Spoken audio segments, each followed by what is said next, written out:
talk about China trade for a minute. RCEP, it's not to be confused with TPP, and there's a key difference between the two trade deals. One of them excludes the United States. That's the new one here. Regional Comprehensive Economic Partnership is the mouthful here. And it's China and 14 other Asia Pacific countries that have signed on to this new trade deal. This, as there's a report in Axios that President Trump is going to do some last minute clamping down on China. We've already seen signs of that. Our Andy Serwer wrote about the new U.S. China digital Cold War in his column over the weekend. And Andy, kind of set the scene for us as you did in your column. And what is President-elect Joe Biden's first priority got to be here with regards to China? Yeah, well, Julie, there's going to be some normalization, no doubt about that. When it comes to things like soybeans and trade, those are some of the easier issues. And I think we're going to see President Biden unwind the trade war when it comes to those physical goods. But when it comes to the digital platforms that you mentioned, I mean, it is game on still. And, a lot of people on both sides of the aisle think that President Trump was right. And when it comes to the way the Chinese and the United States are interacting here, it's how the president and the administration tackled those endeavors and those efforts by the Chinese, I should say, is where they disagree. And I think what we're going to see, for instance, when it comes to, let's just say Huawei, for instance, that there was the argument used by the current administration that there are backdoors here. It's a national security threat, but trust us. We can't really tell you how because of the CIA thing. And our European allies were like, you guys don't engender a lot of trust. Okay, so we're not buying that argument. The new argument is going to be, Julie, that it's not so much about security, it's about economic policy, meaning that if there's, say, 5 companies in this business, ZTE, Huawei, Ericsson, Samsung, and Nokia, if you let the Chinese gain market share, the other players are going to drop out and you're going to be beholden to these Chinese companies. And they're also bundling these services when they're doing Belt and Road to, say, countries in Asia, saying we're going to build your port, we're going to build your infrastructure. By the way, let us do facial recognition systems, and who knows where that data is going to end up. And Andy, you had a chance to ask LinkedIn founder Reid Hoffman about this. What did he say? Yeah, he said, it wasn't that surprising in a way, Brian, but he was sort of saying, listen, the China hawks like Peter Navarro who want to shut down China, want to see China fail, it's not realistic.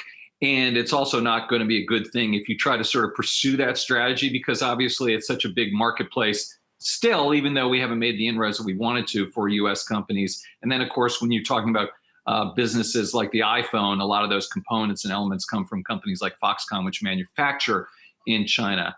I think, the bigger things are going forward. If you look at things like TikTok, I mean, that was a big issue and a sea change what happened there, because previously the U.S. social media platforms like Facebook and Twitter, et cetera, were shut out from China, but so were theirs to us. TikTok changed that completely. And that's what actually has got Silicon Valley saying, hey, look, this is unfair now. TikTok can come to the United States, but we still can't go there. Biden administration, what are you going to do about that? And we always think that the Chinese block a lot of our businesses, and they certainly do. But remember, there's no Chinese phones here and no Chinese cars either. So there's a lot of stuff that needs to be worked out. And once COVID is sort of figured out and we've stimulated the economy back to where we were before, this China-U.S. relationship is front and center, and it's going to be the big #1 topic for the Biden administration to tackle.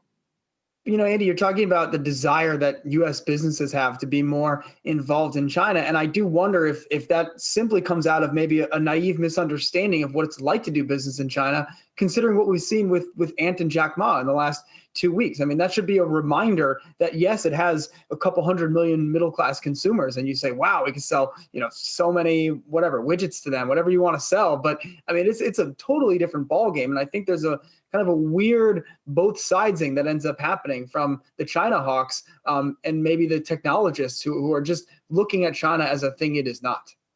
Yeah, I think that's right, Miles. And this is something that's changed too with CEOs, because during the Obama administration, I should say in particular, there was a narrative by U.S. CEOs, Obama, go easy on China. I know you guys are a little upset at their trade practices, but they're about to give us this deal. They're just about to give us this deal, so go easy. And in fact, that never happened. So I think the bloom is off the rose when it comes to CEOs in the United States. that the Chinese were holding up this shiny toy. You know, it's the metaphor of our time, right? Which is Charlie Brown and Lucy in the football, right? I don't know why we're talking about that a lot this year, but we seem to be. But there's no question. And this means, you know, that Chuck Schumer and the Republicans are on the same page. Like, hey, we're just not dealing with this anymore. And not only are you not letting in U.S. financial services companies like you said you would, although a little bit, but just enough, but you're also clamping down on free market forces in China itself, which is to say Jack Ma and Ant. Andy Serwer, our editor-in-chief, thank you so much for spending a little time with us. Appreciate it. Thank you.